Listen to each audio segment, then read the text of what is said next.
What's going on, guys? This is a new day in the shop. Working on my front deck in front of my house. City finally improved it, so we should be good to go. What we're doing here, we kind of got it framed up already. We're building a set of stairs that, well, if you've ever built stairs before, it's kind of intimidating. I'm freaking out, man. Just getting everything right, making sure all the rise and run's all good, and you come out the bottom the same as you do the top. There's a lot of different ways to do it. Been doing it for 30 years. I kind of got my tricks and tips that I'll try to show you today. It's not really that hard. It's not nearly as hard as what people make it out to be. You gotta be kidding me. You gotta be kidding me! What we got is we got some 12-foot 2x12s. You really want to go through and make sure that there's not a lot of knots in them, not a lot of checks, cracks, wiener edges, you know, just the basic. You know, you want really good straight lumber for this. Your stairs are only going to be as good as what the lumber is. And if your stair stringers are crooked, they've got a little bow in them or back and forth in them, it's going to show up in your stairs. You want to go through and pick out pretty good lumber. You just don't go in there and grab, like say we got 6 stringers here. You don't just go in there and grab 6 stringers and just say, okay, we're going to build some stairs, because as we all know, lumber is not perfectly straight. Yeah, look at that. Look at that. Get from behind look at that. And you can't do it. Oh, look at that. Look at that. They got little imperfections all the way across the board. So what we're doing, let me go show you out here. This is where my stairs are going to come down at. The stairs are going to mount to this and float out over the top of that and land out there. So I set up my laser to this point right here, and you measure out to out here, and then you measure down to the concrete, and whatever that is, at that point right there is exactly 57 inches. Then you got to add the 1.5 inches that goes on top of the deck for the final landing, and that should put it at 58.5, give or take 32nd. I'm going to run right on the edge of that post, and right on the edge of that post, string all the way out to here. So in between there to there is 79 inches. It's like 0 out here, so I'm not going to explain too much out here. It's pretty chilly. If you can see the trees out there, she's pretty frosty. Oh yeah, it's way warmer in here. 64 degrees actually, to tell you the truth. Wood stove does pretty good. Anyways, what we got going on here. So this is the easiest way to explain it without being in 0-degree weather. We know we got 58.5. Our overall run is 90 inches. We need 9 stairs total, 8 across here, and the very top of your deck is your last step. So with your construction calculator, you take 58.5, you divide that by 9, you get 6.5 inches. That is your rise. Your run is 10 inches. So this is always your rise, this is always your run. Your rise accounts for how far you go up on each one of your steps. Your run is always how far you come off your deck to where you're landing. And every run is 10 inches. So if you have 9 steps, you're going to be out 90 inches, just like we got here. So you take that mark off of your deck, you bring it over 90 inches, and when you set up your laser, or you could do it with a level, or anything to transfer that point from right there out to here level, so you get a straight line down to see where you're cutting your last stringer at. Because if this concrete goes up at all, you can't take that measurement here because you're going to be lower out here. So say that you're limited in space right here, right? Say your sidewalk is coming this way at the bottom of your stairs. And this equation puts the stringers too far out for your sidewalk right there. Which you could take this and do 58.5 divided by 8 stairs, and that gives you 7 5/16. And that eliminates one whole set of stairs right here. And that'll bring it back to here, but it'll be at a steeper angle, which works. You know, I know the more laid back your stairs are, the more comfortable they are to go up. You always have that opportunity to bring it back a little bit. If you see this little spot right here, that's your treated. That is 1.5 inches, right? That is 1.5 inches high. On the bottom side of your stringer, you need to cut 1.5 inches off of that for that treated. After you get the angle of what your concrete's doing here, you find that out, and then you cut your 1.5 inches. So that's the first 1.5 inches. Then you have your top tread going on top of your stairs, which is another 1.5 inches because we're using 2x6s. So that's another 1.5 inches. So by the time you get this all said and done, if you don't cut the bottom side of this 3 inches up after you figure out your angle of your concrete, it'll raise your stair up, and say you're just running your stringers all the way down. So say your stringers come like that on your concrete or on your subfloor or however you're doing it in a house. So this is 6.5 from here to here. But then if you put a piece of 1.5 or inch or whatever you're putting on the top of that for a tread, you're going to end up being higher. So that'll be 6.5 plus 1.5 inches. So at grand total, you're going to be 8 inches to the top of right here. From there to there, you'll be 8 inches. That's what she said. With that treated there, you're actually going to be 9.5 on your first one if you don't cut the bottom side of your stringer off. So you're going to cut 1 for treated, and then you're going to cut 1 for your top tread. And that works into the equation up here, so that when you cut that off, you're going to drop this down, because if you didn't cut that, your top stair right here would be 5 inches. So if you drop that down here, that'll bring it down here. You never adjust at the top. You always adjust at the bottom.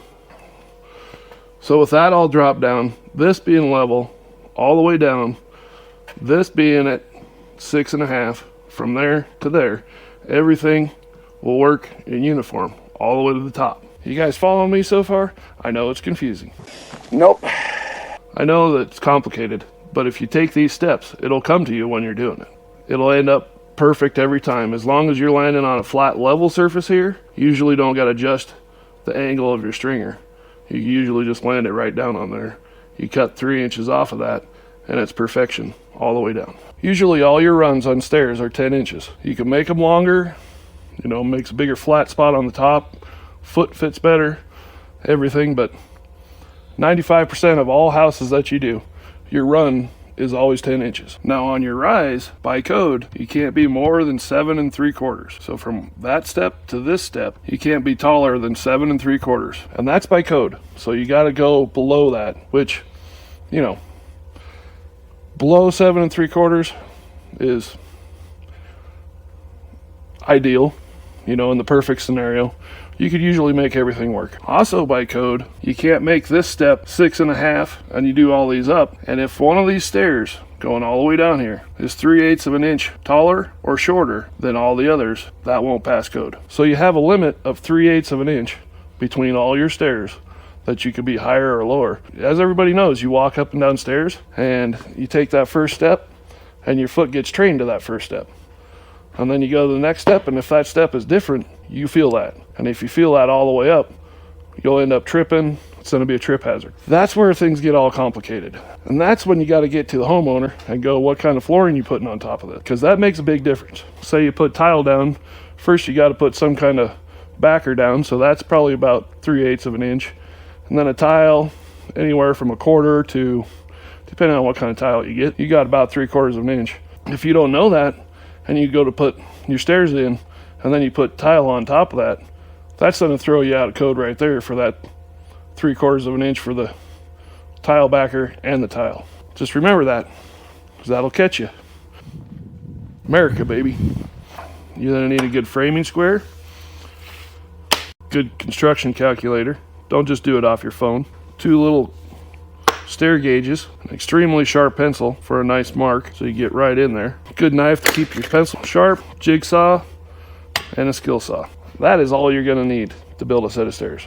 Most everybody's got most of that. The jigsaw, you probably don't need it. You could do it with a handsaw. Framing square, very important. These gauges, very important. So what these little stair gauges do is they clip on the side of your square and hold you in place so that when you bump up against your 2x12, it finds that spot every time. Then you put one on the other side, you can slide it up and down and you can find that perfect spot. 60% of the time, it works every time. You could buy them at any local Ace, Home Depot, Lowe's, every place has them.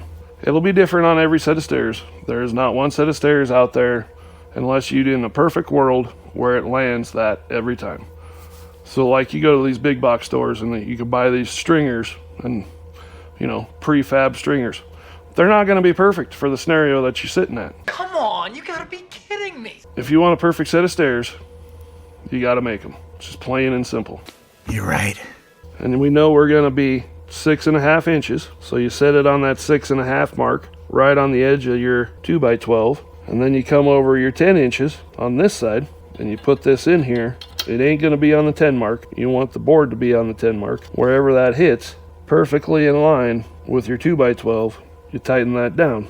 Then you come over to this side, 6.5 inches, right on the edge, and that's your spot. This is very critical. You do not want to be off on either one of these marks because it's going to throw you off down later. So you get all that perfect. You always want to have a crown up.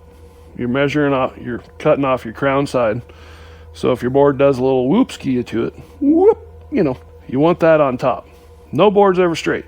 So you got to pick the top side. And you can't have little ripples in it for these gauges to work. You can't have any ripples in it. It's just got to be straight. So if you look down the side of your board, you kind of see this one has a little bit of wowie down there on that side. It's not bad. It just kind of goes in just a little bit. But then you come to this side, and that is almost arrow straight. And that's what you want in a board. This is where it gets all tedious. So now that we've established this is the good side, double check to make sure you're at 10 and you're at 6.5. This is your first set of stairs. You come along this side and you draw this line. If you follow all the way across, here's one of the tricks of the trade right here. Okay. You follow from this side where 10 inches is, follow straight across there. It's 11.5. And you put a mark there so that when you slide this down, you land right on that mark. And then that's your marking point again. And then you mark it. And then you mark 11.5. And you just keep on going down. That's how you find that perfect spot. Okay. Say we didn't do that mark. You'll be trying to line up this point with this point. You see how that doesn't quite come in perfect every time? Say you set it back to here. If you set it back to that point, which is in perfect line of where it dies off the board, that's almost 1/8 of an inch. So you're falling back 1/8 of an inch every time with your stairs. Just like on this next one. You can see where that comes in. You can see where that comes in. You can see where those two come in together. Ain't quite perfect. That's why that mark is critical. That way you get the exact same measurement down every single stairs.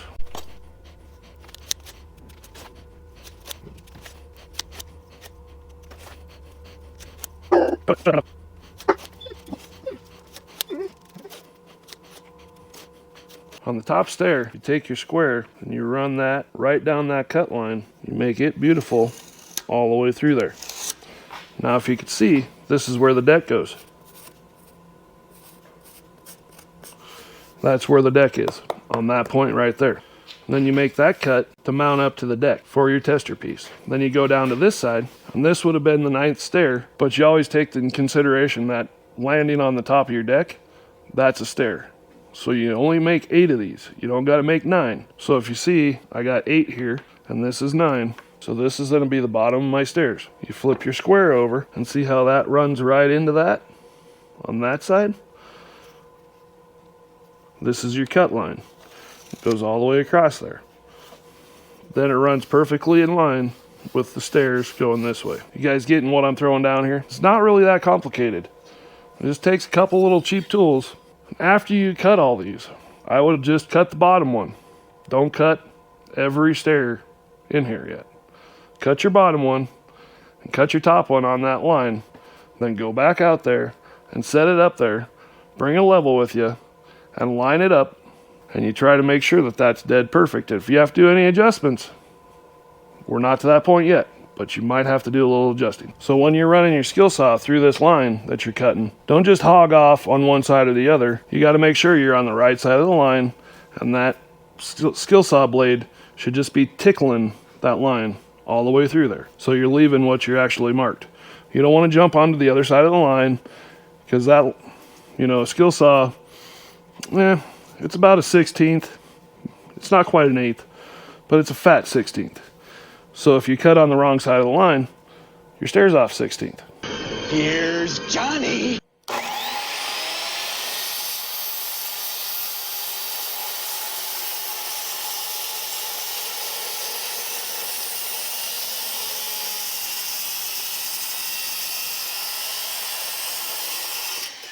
if you look really close to it, you can still see parts of that line all the way through there. That is key. Do not go over the line. Make your cut straight. Make sure everything is perfect every time, and you'll get a perfect set of stairs. You're right. Let me cut this side and we'll go back out and test it. So what we need to do, take a measurement down. You take it down to 6.5 inches, and then for the top, you got to bring that back up that 1.5 inches, and that should be where your stair tread lines in. See where that goes right there, like so? Get it right down to that mark right there, but you put your top of your stair tread right there in line with that mark. And then you always want to come down here, check your heel, make sure that the cut is going right. See how it's a little bit high out here? Because that concrete right there is just a little bit different, which will throw off a little bit of your angle. So then you take your level and you run it across the top of that mark all the way across there, and you can see that's a little bit off, which is because of that down there. You seen that 1/8, right? So if we drop that back down just a tiny bit, you see the difference right there? To perfect, to almost perfect. Kind of hard to do all this with the camera in the hands. But you see how you're just a skosh off of that line to right on. So down there you would correct it by that. You see how your line here is perfect. I feel pretty confident all those are the same. So with that there and that down there, with the adjustment that I'm going to have to do there, that puts these stairs completely level, and that's what you want. And I've been out here long enough. It's cold. It's like 0 right now. So yeah, I'd much rather cut in a 65-degree shop than out here doing this. So if anybody knows Wyoming right now, she's a bit chilly. See where my cut was right there? There's just a little bit of that line left over. And when we want to adjust it, see where I marked it here? It's just about 1/8, which was just about as much as what the toe was off. And you take that from that to nothing on this side, and that should put you like dead nuts. That's key. That's all after we cut all the stair treads though, because you want everyone to be exactly the same. Then you level them all out to make them completely perfect, and all your adjustments on the bottom. And here's where things get a little tricky. A lot of people forget to do this. On the very last step, coming down to the concrete, we're at 6.5 inches. When you add 1.5 inches to that, and you put your tread going on there, that's gonna make that 6.5 inches. The top of that stair is gonna be 8. So what you do is you take from the bottom of your stair tread on your rise, you take 1.5 inches, you go back and you take that off the bottom. Because if you don't cut that bottom off, this top right here is going to be 1.5 inches high. And then it'll make this top stair going into your deck 5 inches. And if you take that off the bottom side down here, it moves the entire stairs down that 1.5 inches. Now, obviously you can't set that on concrete because it's not treated wood. So you get some treated wood. That's a brown dog. What do you think of that treated wood? Yeah, pretty good stuff, isn't it? Yeah. He approves. So you want to measure how much that is from the heel to the tip of your stair. And that's how big a treated you need. I'll show you on this other set of stairs we built out here. So this is what I was talking about. We put 2 pieces of 2x8 treated down here, bolted to the concrete, and it follows the whole line all the way on the bottom of that cut, just so your load is always on that point on the bottom of your treads. So we also took off 1.5 inches for the top of the stairs and the bottom, plus we took off 1.5 inches that treated. If you look at this stair tread, that is like 6 1/4, and then you come up to the top, and that's exactly what it's supposed to be, 6 1/8. So that's 6 1/4 down there because it's got adjustment on the concrete because it's sloped just a little bit. So you got to find that happy medium, and everything's completely level, comes out perfect. God bless it. It is chilly out here. I don't know if you guys ever experienced working outside, going in and out when it's 0 outside, but it's not fun. Tools don't like it. I don't like it. Brown dog doesn't like it. Let's get back inside. Huh. Yeah.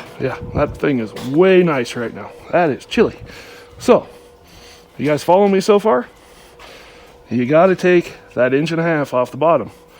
So if you're putting Trex deck on it, say you're putting Trex deck on the stairs, that stuff's usually 1 1/8 inches. You'll take 1 1/8 inches off the bottom of that. If you're putting, I don't know, treated decking over the top of it, they're usually 5/4, which is about 1 1/8 inches too. Sometimes they're 1 inch. You take whatever the top is on your deck or your house or anything else, you take that off the bottom. So then the top stair is exactly the same all the way down to the bottom. You getting that? Nothing comes off any stair except for the bottom. Here's another one. Little tricks of the trade here. Okay. A lot of people will take when they're cutting with the skill saw, they'll run this down and they'll run it past until the bottom side of the skill saw matches up with that line. But that puts your blade clear out here, right? Both directions. So if you're running it, you got to run it past this way. So all of a sudden, you got an 1.25 inch cut past here, 1.25 inch past here. Then your stringer from this point to here loses the structural integrity of that point right there. So you always stop with your skill saw, the deepest part right there. And then you finish it out with a jigsaw. They're already going to be weaker than what they should be because in true form, you only have about 6 inches in that spread right there. You could get a bigger board. You could get LVLs, 14.5 inch LVLs, and that'll give you stronger stairs through here. In a long stringed house that probably has 17 or 18 stairs on it, always use an LVL because it's so much stronger and you're not relying on all the grains of the wood to fall all the way through there. Because just like this one right here, got a knot right there. That knot is not structural at all. So you basically got to take it from where that knot is there to there. You only got 5 inches. So that's your structural point in that whole stringer right there, is that 5 inches. That's why you don't run that saw past it. So you always stop on that line. If you're watching people building stairs and that falls out, that little triangle that you're cutting falls out, they've went past. That triangle should stay in there unless it breaks off. So let's cut this first one out and see what it looks like.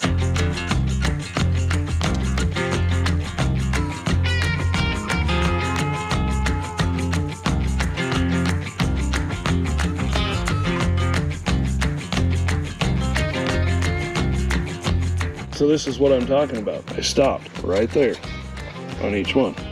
I'll finish that off with a jigsaw. That way you're not taking away any more structural integrity than you have to.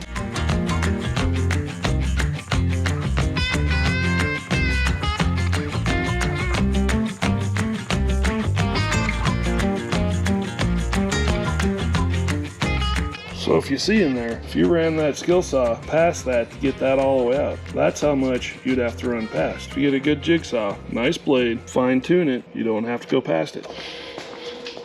Still cold out there. Actually, it's starting to snow. So I'm assuming probably gonna have to go plow snow tonight. And also, what I do is I won't use that as a pattern. That's not a pattern. That's just the first one.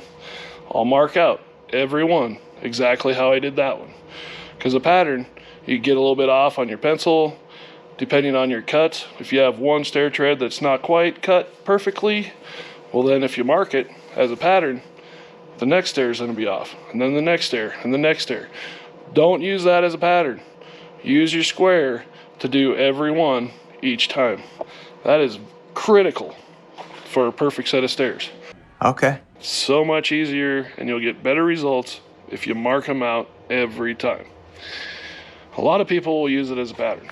You want to so bad, you could just down it, cut the next one. Sounds great, but it's not right. Let me get the rest of these cut out. Probably not going to install them today because it's subarctic outside. So I don't want to bore you with cutting all these. It's kind of tedious. Got 6 of them due. Well, 5 more.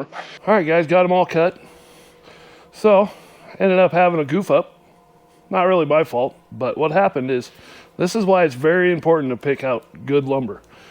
This only had a little check in it about this big. And this happened. See this little crack right here? Well, this was on that. Kind of like that. And it was a little crack. Yeah, and I was sitting there drinking some water, and all of a sudden one of those just fell off. I was like, damn it. So I could have glued it. I could have screwed it back on. But what I ended up doing is just going to get another one and do it right. So that stuff kind of happens. I mean, that's why you really want to pick out good lumber. I seen that when I picked it out and I thought it would have been okay, but apparently it wasn't. Nope. So how they came out, pretty damn good. Like you see the height in those? That's because one board is thicker than the other. If you plane out the tops of them, they come out looking pretty damn good all the way through that thing. All right, I got to go get some material. I got to put a 2x8 on the bottom of that deck to drop down that mounting surface there, because the stairs are not going to mount on that 2x8 that's out there, because you're going to have a lip at the bottom of it, and that needs to mount to some type of wood, something. So I need to go get that, figure out where my stringers go coming down the deck, put the treated on, and basically get that ready for 2x6 as the cap over the top. One eternity later. All right, guys, been slaving away all day at this. It's about 5:15 at night. It's getting still cold. You know, hasn't really warmed up too much all day. Ended up framing her all in, getting her all done. If you can see kind of what we got going on.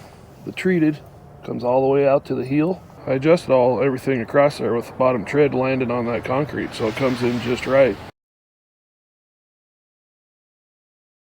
You can see where I put all the blocks in. Put tape on top of everything so it don't rot. Still got to put the hangers on. These are adjustable, and they go in there something kind of like that.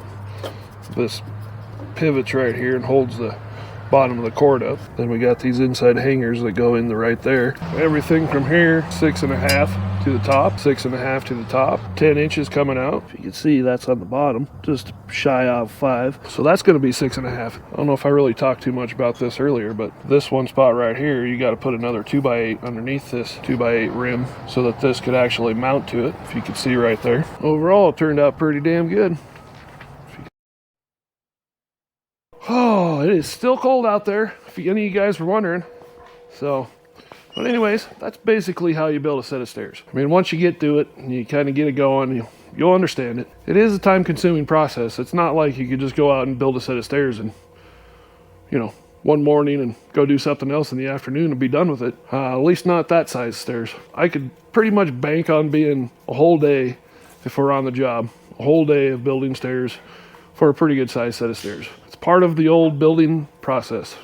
And you always want to take time on your stairs and make sure that they're right, because, you know, that's kind of, you know, I've always looked at stairs like it's kind of a heart of the house. You know, everybody goes up and down them, never thinks about how they're built or what they're done or anything like that. And, you know, those things they're key to make the house go around.